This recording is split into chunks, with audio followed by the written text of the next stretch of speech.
दोस्तों, विधवा पत्नी की कहानी तो आपने बहुत सुनी होगी, बहुत देखी होगी, बहुत मैटर फेस किए होंगे। लेकिन आज की जो कहानी है दोस्तों, एक विधवा साली की है, जो कि मेले में अपने जीजा से मिलती है और उस जीजा से मिलने के बाद जिसके ऊपर उसने बहुत सारे लांछन लगाए थे, बहुत सारे एलिगेशन लगाए थे। लेकिन आज 4 साल बाद जब वो अपनी जीजा से मिलती है, तो उसे देखकर एकदम भावुक हो जाती है और उसके ऊपर उसका जो प्यार उमड़ पड़ता है। फिर दोस्तों जब वो जीजा उसके ऊपर रिएक्शन अपना देता है, तो बहुत ही भावुक कर देने वाली कहानी है, बहुत ही रोचक कहानी है। आइए पूरी कहानी को सुनते हैं वीडियो में। लेकिन वीडियो में आगे बढ़ने से पहले बस वही रिक्वेस्ट है आप सबसे, चैनल पर नए हैं तो चैनल को सब्सक्राइब कर दीजिए, वीडियो को लाइक कर दीजिए ताकि हमारा हौसला बढ़ता रहे। दोस्तों ये जो कहानी है, ये कहानी है प्रतापगढ़ की। प्रतापगढ़ में एक राधे श्याम के व्यक्ति होते हैं जो कि इलेक्ट्रॉनिक दुकान चलाते हैं। उनकी अच्छी खासी इनकम होती है। वो अपने दोस्तों से कहते हैं कि भाई चलो माघ मेले में नहा कर आते हैं, टहल घूम कर आते हैं, कुछ मन बहल जाएगा। तो उनके दोस्त लोग जो होते हैं वो कहते हैं भाई जनवरी 2026 का महीना, अभी 1 महीना पहले की बात है। वो कहते हैं कि भाई अभी जनवरी चल रहा है, सर्दी बहुत है, तो क्यों ना माघ जो मेला होता है प्रयागराज का, वो 1.5 महीने चलेगा और उसके बाद हम लोग जब सर्दी कम होगी तो चलकर टहल घूम आएंगे और नहा भी आएंगे। दोस्तों जो राधे श्याम होते हैं वो कहते हैं भाई अगर तुम लोगों को नहीं जाना है तो मत जाओ, लेकिन मैं अपना पूरा मन बना चुका हूँ और मैं जाकर नहा के आऊंगा। राधे श्याम जो है अपना पूरी तैयारी करते हैं और 5 जनवरी 2026 को वहां से बस पकड़ते हैं प्रतापगढ़ से। प्रतापगढ़ बस पकड़ने के बाद जब प्रयागराज पहुंच जाते हैं, वहां पर उतरते हैं और मेला स्थल पर पहुंचने के लिए एक टेम्पू पकड़ते हैं और जैसे वो टेम्पू में बैठते हैं, तभी उनकी नजर जो है एक खूबसूरत महिला पर पड़ती है जिसकी उम्र लगभग 24 से 25 साल रही होगी। जैसे ही उस महिला को देखते हैं, राधे श्याम जो है एकदम हैरान हो जाते हैं, परेशान हो जाते हैं। फिलहाल उस महिला की जो नजर है वो जब राधे श्याम पर पड़ती है, वो महिला भी एकदम सकपका जाती है। वो खुद समझ में नहीं आता कि ये आदमी कहाँ से आ गया। दरअसल दोस्तों उस महिला का नाम जो है वो किरण होता है। किरण जो है वो रिश्ते में राधे श्याम की साली लगती थी, जो कि 4 साल पहले राधे श्याम का उसकी बहन के साथ तलाक हो चुका था। दोस्तों वो दोनों जब एक दूसरे को देखते हैं तो एक दूसरे से नजरें जो है झुका लेते हैं। फिलहाल राधे श्याम जो है वो सोचने लगा कि आखिर इसके साथ में और कौन है, अकेली कहाँ जा रही है। फिलहाल दोस्तों जब मेला स्थल पर पहुंचते हैं, टेम्पो रुकता है, राधे श्याम फटाफट उतरता है, टेम्पो वाले को पैसे दे देता है और वहां से वो जाने लगता है। लेकिन दोस्तों किरण भी उसको पैसे देती है और वो राधे श्याम को आवाज लगाती है, रुक जाइए। राधे श्याम जो है जैसे ही आवाज सुनता है, वो पीछे मुड़कर देखता है। किरण जो है तब तक उसके पास आ चुकी थी। कहती है नमस्ते जीजू। वो कहता है नमस्ते, कहती है, कैसे हो आप, बताइए क्या हाल है। तो कहता है मैं बढ़िया हूँ, तुम बताओ कैसी हो। कहती मैं भी बढ़िया हूँ। कहती अकेले कहाँ आए हो, और कोई नहीं आया साथ में। तो कहता है नहीं मैं अकेले आया हूँ, मेला घूमने और नहाने के लिए आया हूँ। फिलहाल तुम बताओ तुम कैसे आई हो यहाँ पर, क्या करने के लिए, क्या है तुम्हारे पति जो है। तो कहती है बस मैं भी आई हूँ अकेले, और अभी जो है दीदी जीजू मम्मी पापा सब लोग आएंगे और मैं यहीं पास में थोड़ी रहती हूँ और वहां से मैं आ गई हूँ, वो लोग बस रास्ते में हैं, आने वाले पहुंचने वाले होंगे। अब दोस्तों ये सब बातचीत हो रही थी, तभी वो कहती आप बताइए कैसे हैं और क्या चल रहा है आपकी। वो कहता है क्या चलेगा और क्या बताऊं आपको, सब कुछ तो तुम्हें पता ही है, मैं क्या हूँ क्या नहीं हूँ, कैसे मेरी जिंदगी चल रही है, मुझे इसमें बताने वाली कोई बात नहीं है। फिलहाल दोस्तों जो किरण होती है कहती है कि आपने शादी नहीं की क्या। तो कहता है नहीं मैंने शादी नहीं की। कहते क्यों जीजू, आप तो इतने अच्छे इंसान हैं, आपको कोई भी मिल जाती। कहता है मैं अच्छा इंसान हूँ, ये कैसे बोल रही हो। कहते क्यों जीजू, मुझसे गलती हो गई क्या। कहता है नहीं आपसे कहाँ गलती हो सकती है, आप भूल गई क्या 4 साल पहले तुम और तुम्हारे पूरे घर वाले हमें एक सर्टिफिकेट दिए थे कि मैं लौंडियाबाज हूँ, दारू पीता हूँ, शराब पीता हूँ, जुआ खेलता हूँ। इतने सारे एलिगेंस लगाए थे आप लोगों ने, और घर वाले तो छोड़िए, आपने भी कहा था कि मैं दारू पीता हूँ, दारू पी करके तुम्हारी दीदी को मारता हूँ, टॉर्चर करता हूँ। क्यों वो बातें भूल गई क्या। फिलहाल जो किरण थी वो मायूस चेहरे से अपना जो सर है वो नीचे लटका लेते, कहती जीजू मुझे माफ करना, मैं ऐसा बोलना नहीं चाहती थी लेकिन मुझसे बुलवाया गया था और उस बात के लिए मुझे आज भी खेद है, मैं दुख प्रकट करती हूँ। आज मुझे मुझे शर्मिंदगी महसूस होती है जब वो बात सोचती हूँ कि एक अच्छे भले इंसान पर मैंने झूठा इल्ज़ाम लगाया था। फिलहाल दोस्तों, राधेश्याम जो है, आज किरण ने उसकी दुखती हुई मंच पे हाथ रख दिया था और अपना सारा गुब्बार जो है 4 सालों का वो निकाल देना चाहता था। दरअसल दोस्तों, राधेश्याम और उसकी बहन का नाम कोमल होता है। इनकी शादी 2019 में हुई थी और शादी के 1 साल बाद ही पंचायत के तहत राधेश्याम और कोमल का डिवोर्स हो गया था। और राधेश्याम के ससुराल वाले यानी किरण के घर वाले, कोमल के घर वालों ने इतना इल्ज़ाम उसके ऊपर लगा दिया था, इतना टॉर्चर करने का इल्ज़ाम लगा दिया था, मारने-पीटने का, जुआ खेलने का, लौंडियाबाज़ी करने का इतना इल्ज़ाम लगा दिया था कि उस इल्ज़ाम से राधेश्याम आज तक उबर नहीं पाया था। 4 सालों बाद वो अपने किसी ससुराल के सदस्य से मिला था, जो कि एक्सपेक्ट नहीं कर रहा था कि उसे कोई मिल भी जाएगा। फिलहाल दोस्तों, राधेश्याम किरण से बहुत सारी बातें कहता है।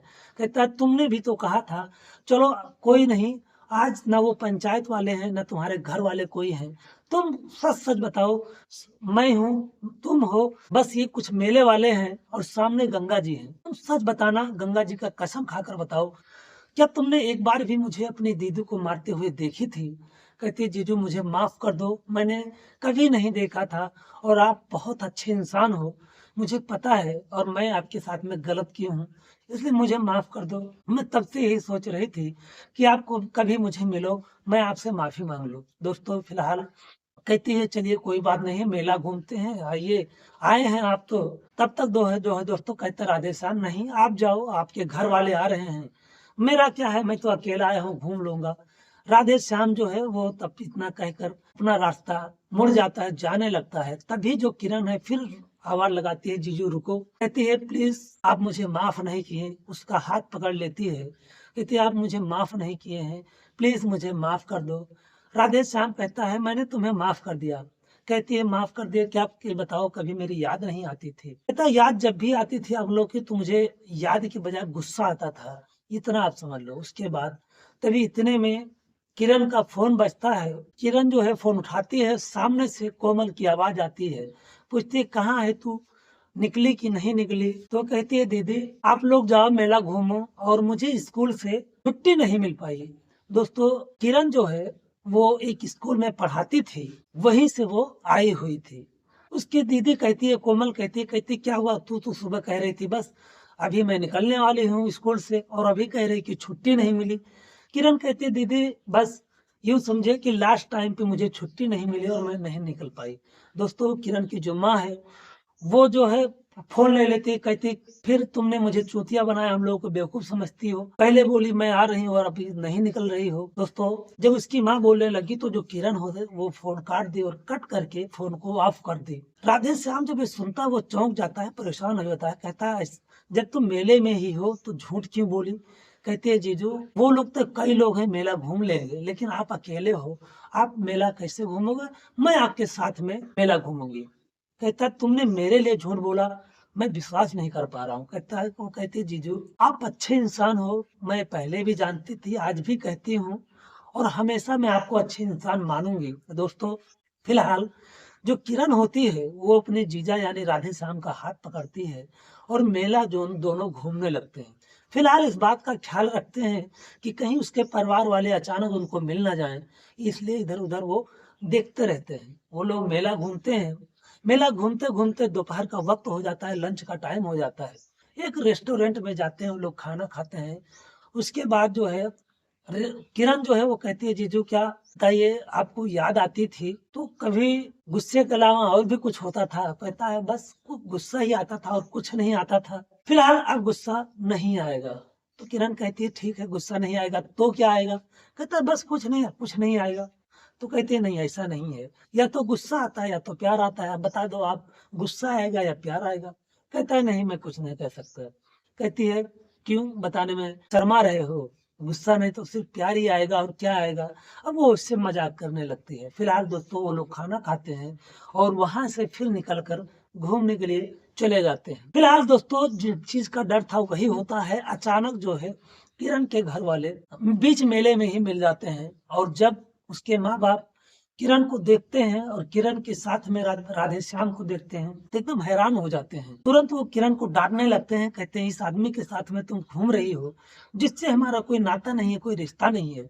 और फिलहाल जो किरण के पिता हैं, माँ हैं, वो एक एक करके राधे श्याम के ऊपर भी बरसने लगते हैं। कहते हैं भाई किस हैसियत से मेरी बेटी के साथ में घूम रहा है, क्या रिश्ता है तुम्हारा इसके साथ और हमारे साथ में, और तुम इसके साथ घूमने लायक भी हो क्या। अब दोस्तों उसको फिर एक बार जलील करने लगते हैं। फिर राधे श्याम जो है किरण के ऊपर गुस्सा करने लगता है, कहता है इसीलिए तुम मेरे साथ में घूम रही थी, अभी मैं उस जिल्लत से उबर भी नहीं पाया था कि एक और जिल्लत देने के लिए ये लोग पहुंच गए हैं। फिलहाल दोस्तों जो किरण के माता पिता हैं वो मेले में थे ही, और कुछ लोगों को इकट्ठा कर लेते हैं। कहते हैं देखो ये आदमी सही नहीं है, गलत है, मेरे बेटी के साथ में घूम रहा है।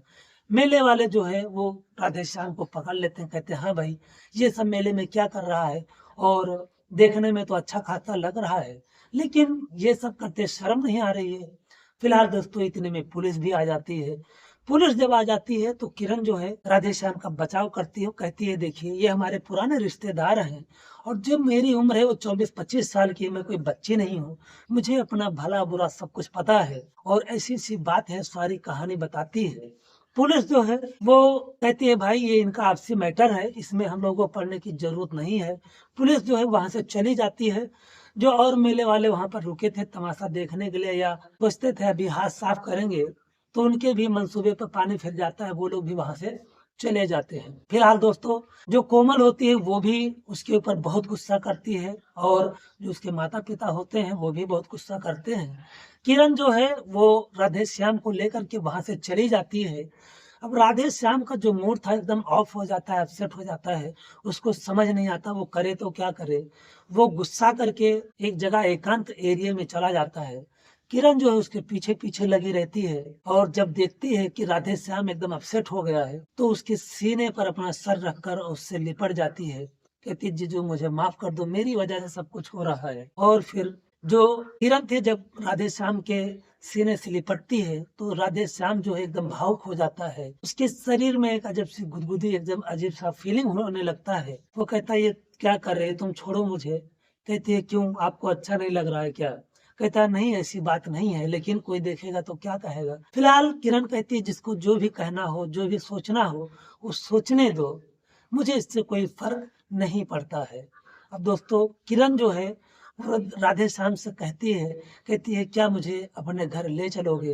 राधे श्याम कहता है क्यों नहीं ले चलूंगा, अगर तुम चलना चाहो तो मुझे कोई ऐतराज नहीं है। फिलहाल दोस्तों वो दोनों राधे श्याम और किरण जो है राधे श्याम के साथ में राधे श्याम के घर आ जाती है। अब ये दोनों एक साथ में ही रह रहे हैं, और अब लगन का जो है टाइम चल रहा है। अब इसी लगन में राधे श्याम और किरण जो है एक दूसरे से शादी करने वाले हैं, क्योंकि राधे श्याम बहुत ही अच्छा इंसान था, किरण ये जानती थी, और किरण को जब ये मौका मिला तो उसने छोड़ा नहीं। किरण जो है राधे श्याम से शादी करने का फैसला कर चुकी है। अब जब भी राधे श्याम और किरण की शादी होगी तो वो भी अपडेट हम आपको देंगे जरूर। ये कहानी आप लोग कैसी लगी हमें कमेंट सेक्शन में जरूर बताइए। मिलते हैं कल किसी नेक्स्ट वीडियो में किसी रियल स्टोरी के साथ में। तब तक के लिए जय हिंद, जय भारत, नमस्कार।